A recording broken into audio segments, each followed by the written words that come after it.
Good morning, guys. Today we're going to be fixing this little problem with our Bambu Lab A1. As you can see here, well, there's an issue.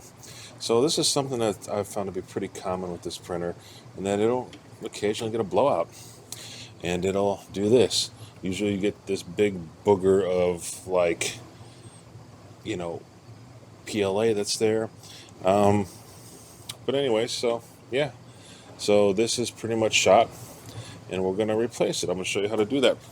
Got my package that came in the mail today, so let's pop it open. Let's see what we got in here today.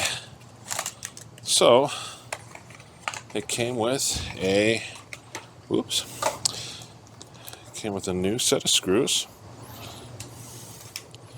and it came with the attachment. Let's go ahead and open this package here.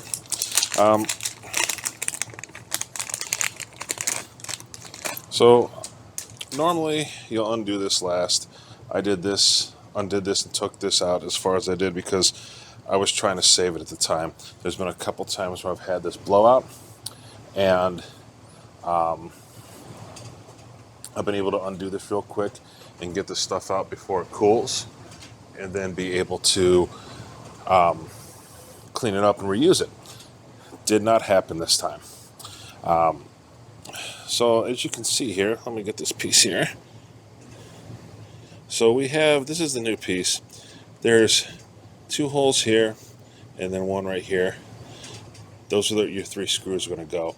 So from what I understand, when you have this piece here, one of the reasons you get the blowout is when you flip this around, there are 4 screws in the back that you can see. These will actually work loose. This is isn't plastic, maybe it is, but this is I don't want to say it's a poor design, but these screws work loose, and then that's from what I understand, that's why you end up getting that blowout in there. So yeah, good times. So as you can see with this piece here, it just has one focus. It's just got one plug. And so we're going to go through that. So these 3 screws you're supposed to undo last. So we're going to go in reverse order. Go figure. That's how we do things here. All right, so we're going to come around to the back of the printer here. And we're going to want to take this back off. There should be a slit.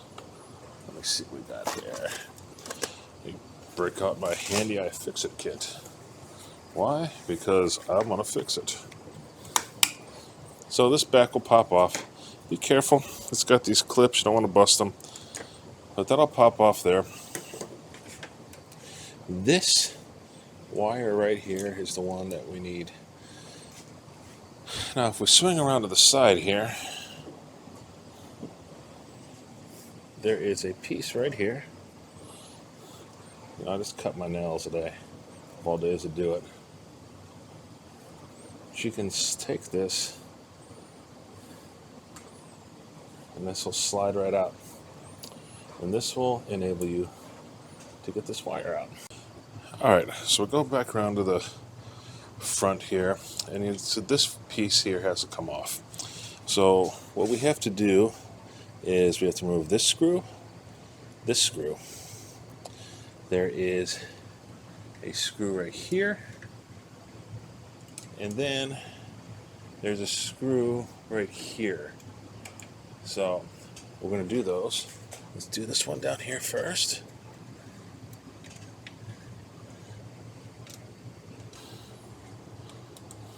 Alright. So after those 4 screws are out, this guy will just kind of loosen. You don't want to take it all the way off. Don't be yanking on this. Don't be doing anything crazy. You just want to be able to work these wires out one way or the other. Just kind of take your time. There's another set of wires in here for I believe the fan. I'd have to look. put bad boys out. Alright, so the next thing we're going to want to do is install the new hot end. Now I'm just putting this, tilting this up a little bit just so you can see it. And these are the 3 holes that you'll be screwing into. And there'll be a little peg here, right there. And that peg, the center of this thing will kind of center right. Oops, it helps if I put it on camera now, doesn't it?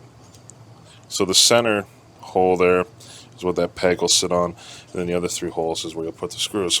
So there'll be some little tabs in here we want to work these wires around.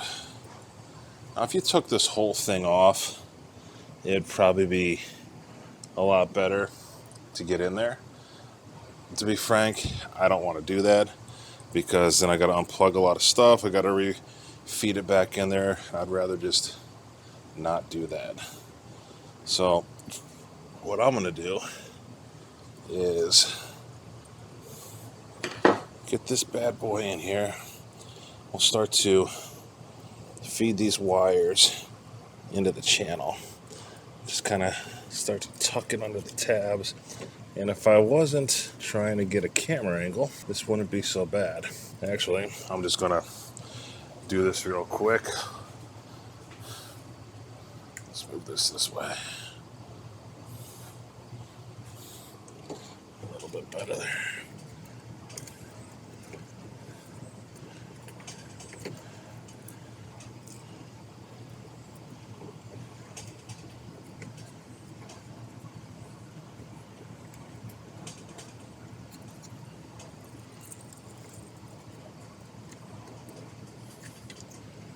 Helps if you use your thumb to kind of hold it, and then boom. So we're into those tabs, which is good. So once we're into those, we can kind of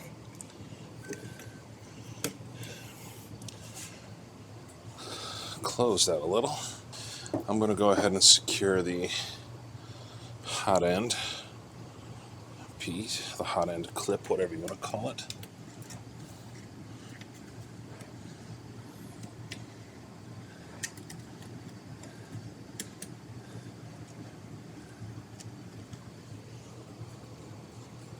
Again, this is a little more, this is easier. I make it look more complicated than it actually is to do.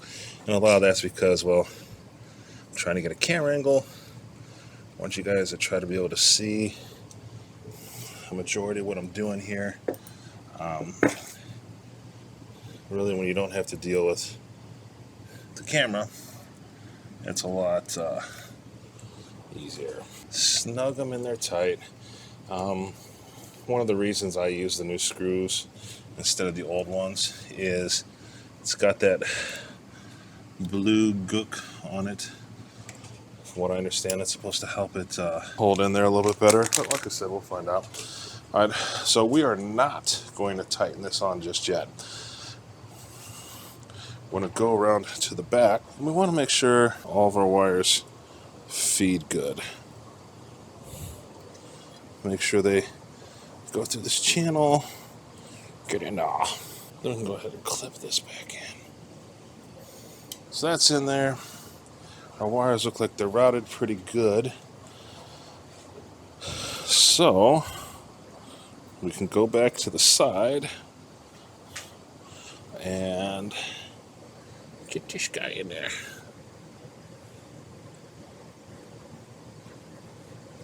Like I said, this is a slide. In theory, it'll slide in. There we go.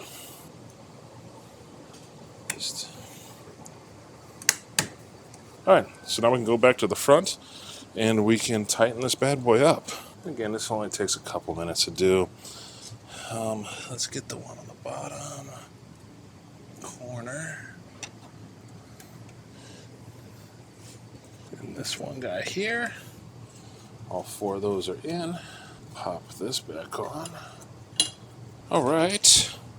Very nice, very nice. Looking good. All right. Put this bad boy in there. So that's on there. Get our little silicone booty.